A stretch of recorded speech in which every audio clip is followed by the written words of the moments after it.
नमस्कार, आकाशवाणी से प्रस्तुत है समाचार प्रभात।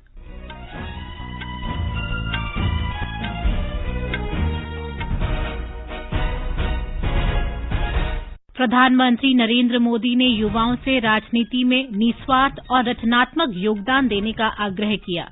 उच्चतम न्यायालय ने 3 नए कृषि कानूनों पर रोक लगाई, संकट के समाधान के लिए समिति गठित की।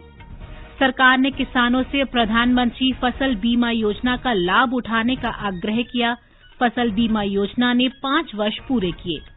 कर्नाटक मंत्रिमंडल का विस्तार आज और आतंकवाद से निपटने के लिए भारत का संयुक्त राष्ट्र सुरक्षा परिषद को 8 सूत्री कार्य योजना का प्रस्ताव।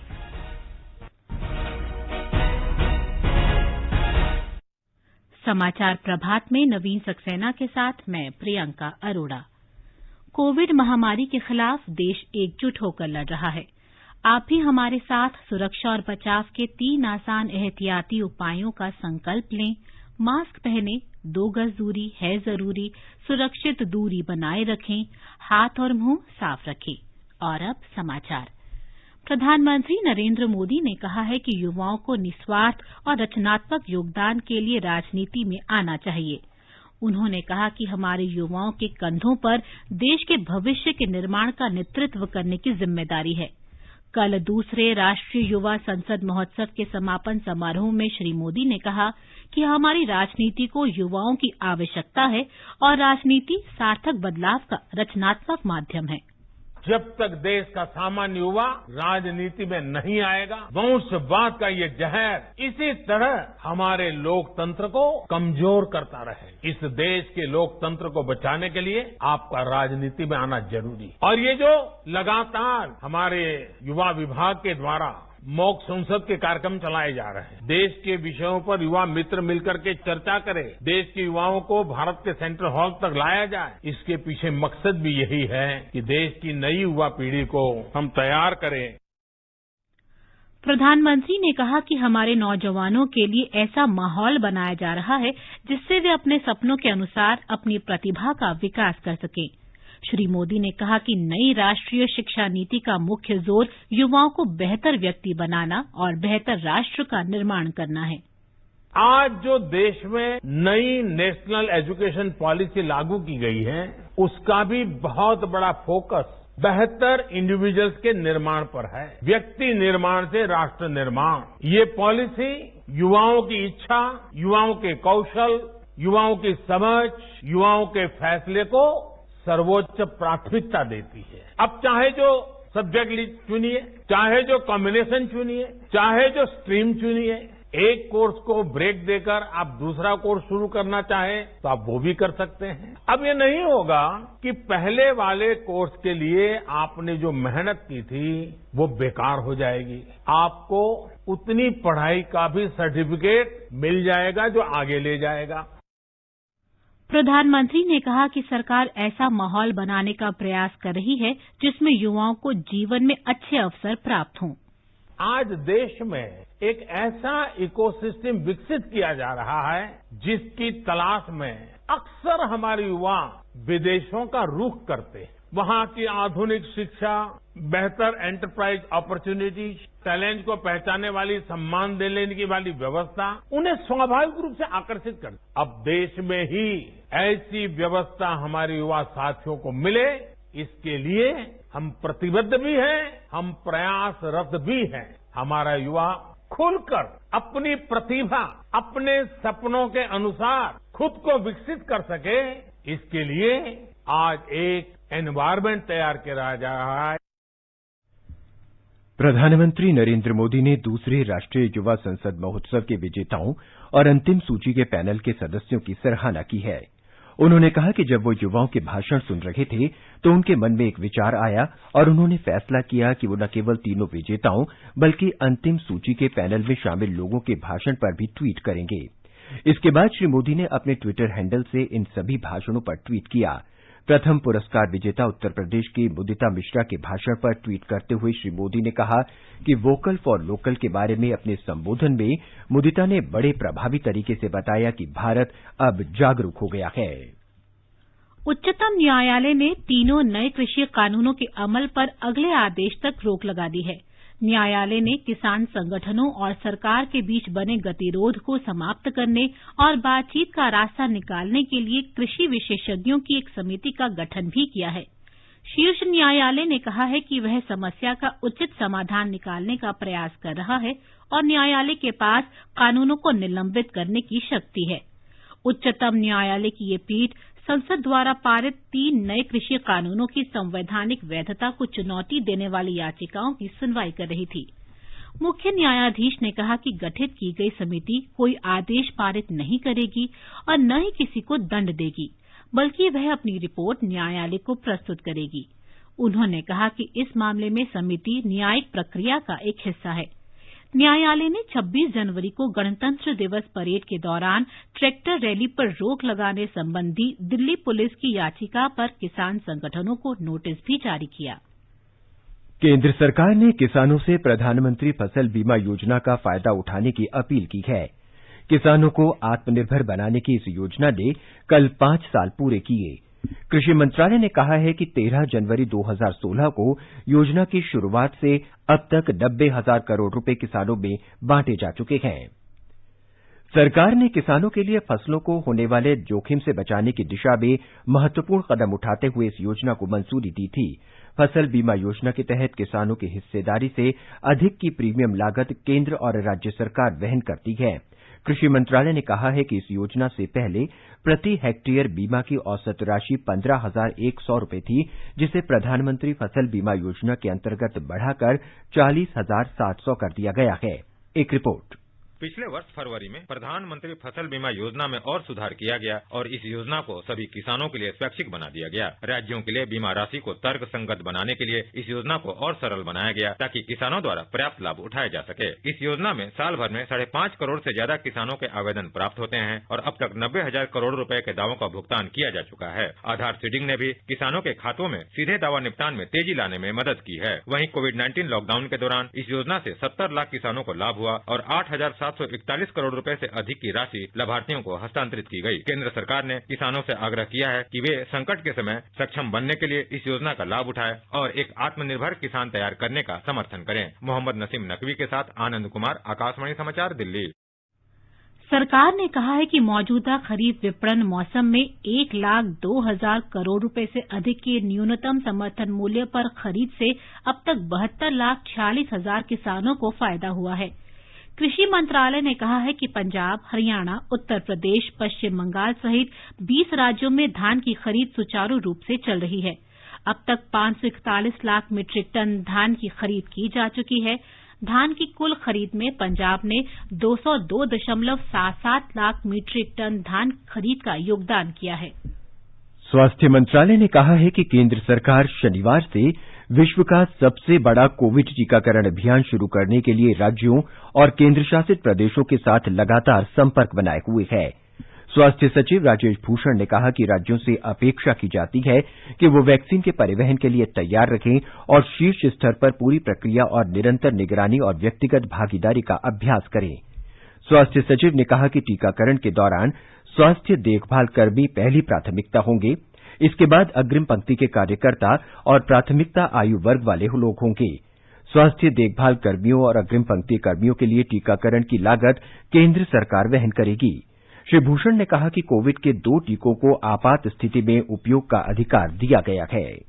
2 वैक्सीन हैं, एक कोविशील्ड और एक कोवैक्सिन, जिनको की इमरजेंसी यूज ऑथराइजेशन, जिसे पॉपुलर लैंग्वेज में कहा जाता है EUA, दिया गया है। हमारा जो देश का कानून है new drugs and clinical trial rules 2019, उसमें इसे एक्सेलरेटेड अप्रूवल प्रोसेस कहते हैं। ये दोनों वैक्सीन अपनी सेफ्टी और इम्यूनोजेनेसिटी को स्टैब्लिश कर चुके हैं through a well prescribed regulatory process. Shri Bhushan ने कहा कि कोविड के 4 अन्य टीके भी हैं जो भारत में निर्मित किए जाएंगे और शीघ्र ही उपलब्ध होंगे। स्वास्थ्य सचिव ने कहा कि भारत सरकार ने सीरम इंस्टीट्यूट ऑफ इंडिया से कोविशील्ड टीके की 1 करोड़ 10 लाख खुराक 200 रुपए प्रति खुराक की दर से खरीदने का समझौता किया है। फाइजर वैक्सीन है जो अनेक देशों में जिसको इमरजेंसी यूज ऑथराइजेशन मिला है। इसका प्रति डोज का दाम 1400 रुपए से अधिक है। मॉडर्ना की जो वैक्सीन है 2300 रुपए से लेकर 2700 रुपए प्रति डोज की रेंज में उपलब्ध है। साइनोफार्म चाइना की वैक्सीन है और ये 5650 रुपए में उपलब्ध है। राजेश भूषण ने यह भी बताया कि अब तक टीके की 54,72,000 खुराकें वैक्सीन स्टोर पर पहुंच चुकी हैं और सभी राज्यों और केंद्र शासित प्रदेशों को कल तक 100% खुराक प्राप्त हो जाएंगी। उन्होंने कहा कि टीकों की 2 खुराक के बीच 28 दिनों का अंतर होगा और ये दूसरी खुराक प्राप्त करने के 14 दिनों के बाद ही प्रभावी होना शुरू हो जाएगा। इसके साथ ही कोविड संबंधी दिशा निर्देशों का पालन करना भी अनिवार्य है। सरकार ने देश के विभिन्न भागों में कोविड टीका पहुंचाने का काम शुरू कर दिया है। नागरिक उड्डयन मंत्री हरदीप सिंह पुरी ने कहा है कि कल नागरिक उड्डयन क्षेत्र में एक और बड़ा अभियान शुरू हुआ। उन्होंने कहा कि कोरोना टीकों को ले जाने के लिए पहली 2 खेप स्पाइस जेट और गो एयर द्वारा पुणे से दिल्ली और चेन्नई के लिए रवाना की गई। देश के अन्य राज्यों के साथ मध्य प्रदेश में भी इस महीने की 16 तारीख से कोविड टीकाकरण की सभी तैयारियां पूरी कर ली गई हैं। वैक्सीन की डोज आज राज्य में पहुंचने की संभावना है। इस बीच राज्य में कल कोरोना के 471 नए रोगियों की पुष्टि हुई। ब्यौरा हमारी संवाददाता से। कोविड टीकाकरण के पहले चरण के लिए 4,16,000 स्वास्थ्य कार्यकर्ताओं का पंजीकरण किया गया है, जिसमें 85,000 निजी स्वास्थ्य कार्यकर्ता भी शामिल हैं। फ्रंटलाइन कार्यकर्ताओं में पुलिसकर्मियों, सुरक्षाकर्मियों, होमगार्ड और स्वच्छता कर्मचारियों के कोविड टीकाकरण के लिए पंजीकरण का कार्य जारी है। इस बीच कोविड पॉजिटिविटी दर मंगलवार को 2% से नीचे दर्ज की गई है। कोविड पॉजिटिविटी दर कल 1.9% रही। प्रदेश में लगातार कोविड पॉजिटिव मामलों की संख्या घट रही है। भोपाल और इंदौर में मंगलवार को कोविड पॉजिटिव मामलों की संख्या 100 से कम थी। इंदौर में 76 जबकि भोपाल में 97 कोविड पॉजिटिव मामले सामने आए। पूजा पी वर्धन, आकाशवाणी समाचार, भोपाल। गुजरात में पिछले 24 घंटे के दौरान कोविड के 602 नए मामले सामने आए हैं। राज्य स्वास्थ्य विभाग के अनुसार स्वस्थ होने की दर बढ़कर 95.34% हो गई है। ब्यौरा हमारे संवाददाता से। गुजरात में कोविड-19 संक्रमण के अब तक 2,53,161 मामले सामने आ चुके हैं, जिसमें से 2,41,372 मरीज ठीक हो चुके हैं। कल 855 मरीजों के ठीक होने के साथ अस्पतालों से छुट्टी दी गई। संक्रमण के सबसे अधिक 133 नए मामले कल अहमदाबाद में दर्ज हुए, जबकि सूरत में 121 मामले सामने आए। राज्य में इस वक्त 7,439 सक्रिय मामले हैं, जिसमें से 58 मरीजों को वेंटिलेटर पर रखा गया है। पिछले 24 घंटों में राज्य में कोविड-19 से 3 मरीजों की मृत्यु हुई। योगेश पंड्या, आकाशवाणी समाचार, अहमदाबाद। अंडमान निकोबार द्वीप समूह में शनिवार से शुरू हो रहे कोविड टीकाकरण के पहले चरण में 4,687 स्वास्थ्य कर्मियों को कोविशील्ड टीके लगाए जाएंगे। इसमें आशा और आंगनवाड़ी तथा भारतीय आयुर्विज्ञान अनुसंधान परिषद के कर्मचारियों के साथ रक्षा स्वास्थ्य कर्मी शामिल हैं। शुरुआती दौर में टीकाकरण पोर्ट ब्लेयर के जीबी पंत हॉस्पिटल और आयुष हॉस्पिटल में लगाया जाएगा। बाद में इसे 6 अन्य केंद्रों में बढ़ाया जाएगा। इस बीच 6,500 टीकों की पहली खेप आज दोपहर पोर्ट ब्लेयर पहुंचेगी। देश में कोविड महामारी से स्वस्थ होने की दर बढ़कर 96.49% हो गई है। अब तक स्वस्थ हुए लोगों की कुल संख्या 1 करोड़ 1 लाख से अधिक हो गई है। स्वास्थ्य मंत्रालय ने कहा है कि भारत दुनिया के उन चंद देशों में शामिल है जिनकी कोविड महामारी से ठीक होने की दर दुनिया में सबसे अधिक रही है। इस समय देश में संक्रमित लोगों की संख्या कोविड संक्रमण की पुष्टि वालों की कुल संख्या का सिर्फ 2.07% है। देश में इस समय महामारी से पीड़ित रोगियों की कुल संख्या 2,16,000 है। मंत्रालय ने कहा है कि इस समय कोविड से होने वाली मृत्यु दर 1.44% है, जो दुनिया में सबसे कम दरों में से एक है। चीन कोरोना वायरस के संभावित प्रसार पर रोक लगाने के लिए राजधानी पेइचिंग के आसपास के क्षेत्रों में कई उपाय कर रहा है। हेबेई प्रांत के लूफा शहर में कल लॉकडाउन लगाया गया। बढ़ते संक्रमण के बीच पेइचिंग के पड़ोसी प्रांतों से लगे राजमार्गों को बंद कर दिया गया है। राजधानी पेइचिंग के समीप हेबेई प्रांत के शुचुआंग, शिंगताई और लूफांग शहरों के लगभग 2 करोड़ 20 लाख लोगों को कोविड के कारण लॉकडाउन में रखा गया। इन तीनों शहरों में हाल में कोविड-19 संक्रमण के कई मामले सामने आए हैं। मलेशिया नरेश अल सुल्तान अब्दुल्ला ने कोरोना संक्रमण के बढ़ते मामलों से निपटने के लिए समूचे देश में 1 महीने के लिए आपातकाल घोषित किया है। सुल्तान के राजभवन ने बताया है कि अगर संक्रमण के मामले कम नहीं होते तो आपातकाल की अवधि 1 अगस्त तक बढ़ा दी जाएगी। इस बीच विपक्षी सदस्यों ने सत्तारूढ़ दल पर आरोप लगाया है कि शासन पर पकड़ बनाने और मध्यावधि चुनाव से बचने के लिए आपातकाल घोषित करने का बहाना बनाया गया है, जबकि सच्चाई ये है कि देश का शासन अलोकप्रिय हो गया है। प्रधानमंत्री यासीन ने देश में नए कोरोना वायरस के कारण ज्यादातर कारोबार ठप होने के कारण ये ऐलान किया है। आगे बढ़ने से पहले एक नजर मुख्य समाचारों पर। प्रधानमंत्री नरेंद्र मोदी ने युवाओं से राजनीति में निस्वार्थ और रचनात्मक योगदान देने का आग्रह किया। उच्चतम न्यायालय ने 3 नए कृषि कानूनों पर रोक लगाई, संकट के समाधान के लिए समिति गठित की। सरकार ने किसानों से प्रधानमंत्री फसल बीमा योजना का लाभ उठाने का आग्रह किया। फसल बीमा योजना ने 5 वर्ष पूरे किए। कर्नाटक मंत्रिमंडल का विस्तार आज, और आतंकवाद से निपटने के लिए भारत का संयुक्त राष्ट्र सुरक्षा परिषद को 8 सूत्री कार्य योजना का प्रस्ताव। कर्नाटक के मुख्यमंत्री येडियुरप्पा आज दोपहर बाद अपने मंत्रिमंडल का विस्तार करेंगे। मुख्यमंत्री ने कहा है कि राज्यपाल 7 से 8 विधायकों को मंत्री के रूप में शपथ दिलाएंगे। राज्य मंत्रिमंडल में इस समय 34 सदस्य हैं और 7 सीटें रिक्त हैं। जुलाई 2019 में मुख्यमंत्री के रूप में शपथ लेने के बाद श्री येडियुरप्पा तीसरी बार मंत्रिमंडल का विस्तार कर रहे हैं। अगस्त 2019 में 17 मंत्रियों को शामिल किया गया था, जबकि फरवरी 2020 में भाजपा के 10 नए विधायकों को मंत्रिमंडल में लिया गया। मुख्यमंत्री ने मंत्रिमंडल विस्तार की घोषणा से पहले हाल में नई दिल्ली में भाजपा के राष्ट्रीय अध्यक्ष जेपी नड्डा और पार्टी के वरिष्ठ नेताओं से मुलाकात की थी। हमारे संवाददाता ने बताया है कि मस्की और बसवा कल्याणा विधानसभा निर्वाचन क्षेत्र और बेलगावी लोकसभा सीट पर उपचुनाव के मद्देनजर मंत्रिमंडल का विस्तार महत्वपूर्ण है। बेलगावी लोकसभा सीट पूर्व केंद्रीय मंत्री सुरेश अंगडी के निधन से खाली हुई थी। निर्वाचन आयोग का 4 सदस्यीय दल आगामी विधानसभा चुनाव की तैयारियों की जांच के लिए कोलकाता पहुंच चुका है। टीम की अगुवाई आयोग के उपायुक्त सुदीप जैन कर रहे हैं। ये दल जिलाधिकारियों, पुलिस आयुक्तों और पुलिस अधीक्षकों के साथ बैठक करेगा। उत्तर बंगाल के दूरदराज के जिलाधिकारी और पुलिस अधीक्षक वीडियो कॉन्फ्रेंसिंग के माध्यम से बैठक में शामिल होंगे। प्रमुख निर्वाचन अधिकारी और जिला निर्वाचन अधिकारी भी बैठक में हिस्सा लेंगे। निर्वाचन आयोग का दल राज्य में कानून व्यवस्था की स्थिति और मतदाता सूची की तैयारी की समीक्षा भी करेगा। प्रधानमंत्री नरेंद्र मोदी के संसदीय क्षेत्र वाराणसी के नाम एक नई उपलब्धि दर्ज होने जा रही है।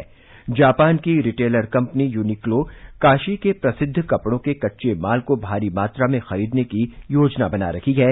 एक रिपोर्ट। बनारसी लंगड़ा और दशहरी आम के साथ ही गाजीपुर की मटर, मिर्च और चंदौली के काले चावल का स्वाद दुनिया भर में पहुंचाने के बाद अब काशी के कपड़े की चमक भी विदेशी कंपनियों को लुभा रही है। जापानी कंपनी यूनिक्लो ने वाराणसी से कपड़े की खरीद करने का फैसला किया है और जल्दी ही कंपनी के प्रतिनिधि वाराणसी पहुंचकर स्थानीय बुनकरों से भी मुलाकात करेंगे। विदेश मंत्रालय के सहयोग से वाराणसी के मंडलायुक्त दीपक अग्रवाल ने कल इस बहुराष्ट्रीय कंपनी को वाराणसी के कपड़े की गुणवत्ता, दाम और डिजाइन को लेकर एक प्रेजेंटेशन दिया। जापानी बहुराष्ट्रीय कंपनी यूनिक्लो वाराणसी से कच्चे माल के तौर पर कपड़ा खरीदेगी और गुजरात में फैक्ट्री स्थापित करके इससे कपड़े तैयार करेगी। वीडियो कॉन्फ्रेंसिंग के जरिए हुए इस प्रेजेंटेशन में नेशनल फैशन डिजाइनिंग इंस्टीट्यूट के संयुक्त निदेशक, बुनकर सेवा केंद्र के निदेशक और बुनकरों के प्रतिनिधि भी मौजूद थे। सुशील चंद्र तिवारी, आकाशवाणी समाचार, लखनऊ। गुजरात के मुख्यमंत्री विजय रूपाणी ने सतत रूप से पर्यटन को बढ़ावा देने के लिए नई पर्यटन नीति की घोषणा की है। ये नीति 1 जनवरी 2021 से लागू हो गई है और 31 मार्च 2025 तक प्रभावी रहेगी। मुख्यमंत्री ने कहा कि नई पर्यटन नीति आत्मनिर्भर भारत के मिशन को ध्यान में रखते हुए तैयार की गई है। स्थानीय स्तर पर रोजगार के साधनों में तेजी लाने के लिए नई नीति में वोकल फॉर लोकल पर ध्यान दिया गया है। मुख्यमंत्री ने कहा कि उच्च प्राथमिकता के केंद्रों में होटल और रिजॉर्ट जैसी पर्यटन परियोजनाओं को निवेश और अन्य सुविधाओं के लिए सब्सिडी दी जाएगी। उन्होंने कहा कि राज्य में बीच पर्यटन, कारवां और ग्रामीण आधारित पर्यटन जैसे नए पर्यटन माध्यमों को प्रोत्साहित किया जाएगा। श्री रूपाणी ने कहा कि सरकार निर्धारित उच्च प्राथमिकता के केंद्रों में होटल बनाने के लिए पूंजी निवेश पर 20% की सब्सिडी देगी। केंद्र शासित प्रदेश जम्मू कश्मीर में बांस उद्योग की क्षमता का पूर्ण दोहन करने और इस क्षेत्र में उद्यमशीलता और बुनियादी ढांचे के विकास को बढ़ावा देने के लिए एक महत्वपूर्ण समझौता ज्ञापन पर हस्ताक्षर किए गए हैं। उपराज्यपाल मनोज सिन्हा और पूर्वोत्तर क्षेत्र विकास मंत्री डॉक्टर जितेंद्र सिंह की मौजूदगी में पूर्वोत्तर क्षेत्र विकास मंत्रालय के तहत पूर्वोत्तर बेंत और बांस विकास परिषद ने कल जम्मू कश्मीर प्रशासन के साथ इस समझौता ज्ञापन पर हस्ताक्षर किए।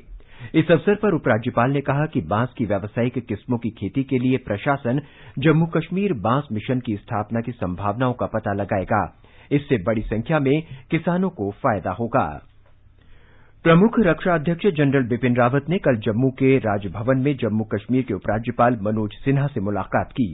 जनरल रावत ने उपराज्यपाल के साथ क्षेत्र में वर्तमान सुरक्षा हालात से जुड़े कई मुद्दों पर चर्चा की। दोनों ने जम्मू कश्मीर में आंतरिक और बाहरी सुरक्षा प्रबंधन से संबंधित कई महत्वपूर्ण मुद्दों पर भी बातचीत की।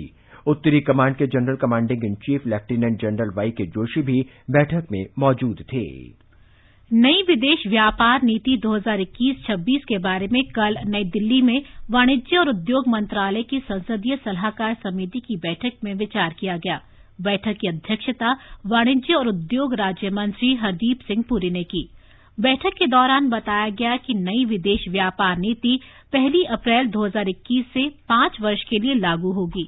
नई नीति का लक्ष्य भारत को $50 खरब की अर्थव्यवस्था बनाने के लिए व्यापार और सेवाओं के निर्यात में समन्वय के जरिए अंतर्राष्ट्रीय जगत में देश को शीर्ष स्थान पर पहुंचाना है। नीति आयोग के अंतर्गत अटल नवाचार मिशन की नई पुस्तिका अटल टिंकरिंग लैब ATL के नए संस्करण का कल विमोचन किया गया। इसमें ATL की स्थापना और इसकी गतिविधियों तथा आत्मनिर्भर भारत में इसके योगदान की विस्तृत जानकारी दी गई है। अटल टिंकरिंग लैब हैंडबुक 2 नामक इस पुस्तिका में अटल नवाचार मिशन के विभिन्न पहलुओं से संबंधित दिशा निर्देश बताए गए हैं। ये पुस्तिका अटल नवाचार मिशन की आधिकारिक वेबसाइट पर उपलब्ध है और इसमें ATL के माध्यम से देश भर के स्कूलों में जमीनी स्तर के नवाचारों को मजबूत बनाने की दिशा में विस्तृत दिशा निर्देश दिए गए हैं। विदेश मंत्री डॉक्टर सुब्रह्मण्यम जयशंकर ने कहा है कि कोविड ने आतंकवाद की चुनौती को और बढ़ा दिया है। संयुक्त राष्ट्र सुरक्षा परिषद में आतंकी गतिविधियों के कारण अंतर्राष्ट्रीय शांति और सुरक्षा को खतरा विषय पर खुली परिचर्चा में उन्होंने कहा कि महामारी के कारण आर्थिक अनिश्चितता ने कट्टर आतंकी विचारधारा को आतंकी गतिविधियों के लिए और अधिक संवेदनशील बना दिया है। विदेश मंत्री ने आतंकवाद के खतरे से निपटने के लिए 8 सूत्री कार्ययोजना का प्रस्ताव किया। उन्होंने कहा कि सुरक्षा परिषद को आतंकवाद के खिलाफ दोहरा मानदंड नहीं अपनाना चाहिए। India has been itself battling terrorism for many decades with great resolve. These proposals have been framed with the interests of the entire international community in mind. It is time that all nations walk the talk against terrorism and commit themselves to the goal of zero tolerance. विदेश मंत्री ने आतंकी गुटों को वित्तीय सहायता पर रोक लगाने के लिए संयुक्त राष्ट्र और FATF के बीच बेहतर तालमेल की आवश्यकता पर जोर दिया। भारत और बांग्लादेश के पुलिस बल वैश्विक आतंकवादी समूहों सहित आतंकवादी गुटों के खिलाफ काम में तेजी लाएंगे। इसके अलावा सक्रिय अन्य भगोड़ों के खिलाफ कार्रवाई तेज करेंगे। ये निर्णय भारत और बांग्लादेश के पुलिस प्रमुखों के बीच कल हुई प्रतिनिधिमंडल स्तर की वार्ता के दौरान लिया गया था। दोनों पक्षों ने द्विपक्षीय सहयोग पर चर्चा की। गृह मंत्रालय ने कहा है कि दोनों पक्ष ने वैश्विक आतंकवादी समूहों, अन्य भगोड़ों और आतंकवादी संस्थाओं के खिलाफ संयुक्त रूप से कार्य करने पर सहमति व्यक्त की। 72वें गणतंत्र दिवस के तहत देश भर में उत्सव और देशभक्ति का माहौल बनाने के लिए रक्षा मंत्रालय और विभिन्न केंद्रीय मंत्रालयों ने कई कार्यक्रमों की योजना तैयार की है। रक्षा मंत्रालय ने बताया है कि MyGov के साथ मिलकर 22 जनवरी तक 1971 के बांग्लादेश मुक्ति संग्राम पर एक ऑनलाइन प्रश्नोत्तरी प्रतियोगिता का आयोजन किया जा रहा है। सेना, वायुसेना, नौसेना और पुलिस मिलकर देश भर में लाइव बैंड कॉन्सर्ट का आयोजन 22 जनवरी तक कर रही है। तेलंगाना में मकर संक्रांति का उत्सव आज भोगी के परंपरागत आयोजन के साथ शुरू हो गया है। हमारे संवाददाता ने बताया है कि फसल कटाई के बाद 3 दिन का ये उत्सव राज्य में विशेषकर ग्रामीण इलाकों में पूरे उत्साह के साथ मनाया जाता है। और अब एक नजर आज के मौसम के पूर्वानुमान पर। राष्ट्रीय राजधानी दिल्ली में सवेरे घना कोहरा छाया रहा। शहर का न्यूनतम तापमान 4 डिग्री सेल्सियस रिकॉर्ड किया गया। अधिकतम 18 डिग्री सेल्सियस के आसपास रहने का अनुमान है। मुंबई में तापमान 23 डिग्री से 35 डिग्री सेल्सियस के बीच रहने के आसार हैं। चेन्नई में हल्की वर्षा हो सकती है। यहां तापमान 25 से 29 डिग्री सेल्सियस के बीच रहेगा। कोलकाता में सुबह धुंध छाई रही। दिन में आसमान साफ रहने की संभावना है। न्यूनतम तापमान 16 डिग्री दर्ज किया गया और अधिकतम तापमान 27 डिग्री सेल्सियस रहने के आसार हैं। गिलगित में न्यूनतम तापमान 0 से 5 डिग्री सेल्सियस नीचे दर्ज किया गया। लेह में और मुजफ्फराबाद में आसमान आमतौर पर साफ रहेगा। ये समाचार हमारी वेबसाइट newsonair.com/hindi पर भी उपलब्ध हैं। और अब नवीन से सुनिए आज के समाचार पत्रों की सुर्खियां। प्रियंका, तीनों कृषि कानूनों पर उच्चतम न्यायालय द्वारा लगाई गई रोक जनसत्ता समेत सभी अखबारों की प्रमुख खबर है। नवभारत टाइम्स की सुर्खी है, कानून रुका, समिति बनी, फिर भी किसान नहीं माने। अमर उजाला ने सर्वे संतु निरामया शीर्षक से लिखा है, देश के विभिन्न शहरों में पहुंची कोविड टीके की पहली खेप। जनसत्ता ने बताया है, टीके पहुंचने में जुटी वायुसेना और विमानन कंपनियां। पूजा करने के बाद रवाना की गई टीकों की खेप। राजस्थान पत्रिका ने लिखा है, सरकार ने कहा टीका बहुत कारगर, नहीं होना चाहिए शक। दैनिक भास्कर की खबर है, चीन ने कोरोना की दूसरी लहर के खतरे की आशंका के मद्देनजर कल 50 लाख की आबादी वाले शहर लैंगफेंग में कड़ा लॉकडाउन किया। हाल ही की मुंबई प्रांत में एक बड़े शहर में भी लगाया गया था लॉकडाउन। चीन और पाकिस्तान की सांठगांठ वास्तविक खतरा, सेना प्रमुख जनरल मनोज मुकुंद नरवणे के इस बयान को दैनिक जागरण सहित सभी अखबारों ने प्रमुखता दी है। राष्ट्रीय सहारा सेना प्रमुख के हवाले से लिखता है, भारतीय फौज चीन, पाकिस्तान से एक साथ निपटने में सक्षम। हिंदुस्तान की खबर है, वायुसेना और नौसेना के बाद अब थल सेना में भी महिलाएं पायलट बनेंगी। राष्ट्रीय सहारा के आर्थिक पन्ने की खबर है, इस साल ज्यादा लोगों ने दाखिल किया रिटर्न, इनमें कंपनियों और अन्य कारोबारी इकाइयों की संख्या ज्यादा। दैनिक भास्कर की सुर्खी है, आयकर विभाग की वेबसाइट पर बेनामी संपत्ति की शिकायत के लिए ई पोर्टल शुरू। कोई भी व्यक्ति टैक्स चोरी या विदेश में अघोषित संपत्ति से जुड़ी शिकायत ऑनलाइन कर सकता है। अमर उजाला ने अमेरिकी राष्ट्रपति डोनाल्ड ट्रंप के खिलाफ संसद के निचले सदन में महाभियोग पर आज मतदान होने की खबर दी है। दैनिक जागरण ने बताया है कि आईआईटी कानपुर के विशेषज्ञ ने ऐसा सॉफ्टवेयर बनाया है जिससे 5 से 15 मिनट के भीतर पता चल जाएगा कि बच्चा ऑटिज्म से पीड़ित है या नहीं। और अंत में मुख्य समाचार एक बार फिर। प्रधानमंत्री नरेंद्र मोदी ने युवाओं से राजनीति में निस्वार्थ और रचनात्मक योगदान देने का आग्रह किया। उच्चतम न्यायालय ने 3 नए कृषि कानूनों पर रोक लगाई। संकट के समाधान के लिए समिति गठित की। सरकार ने किसानों से प्रधानमंत्री फसल बीमा योजना का लाभ उठाने का आग्रह किया। फसल बीमा योजना ने 5 वर्ष पूरे किए। कर्नाटक मंत्रिमंडल का विस्तार आज। और आतंकवाद से निपटने के लिए भारत का संयुक्त राष्ट्र सुरक्षा परिषद को 8 सूत्री कार्य योजना का प्रस्ताव। इसके साथ ही समाचार प्रभात का ये अंक समाप्त हुआ। नमस्कार।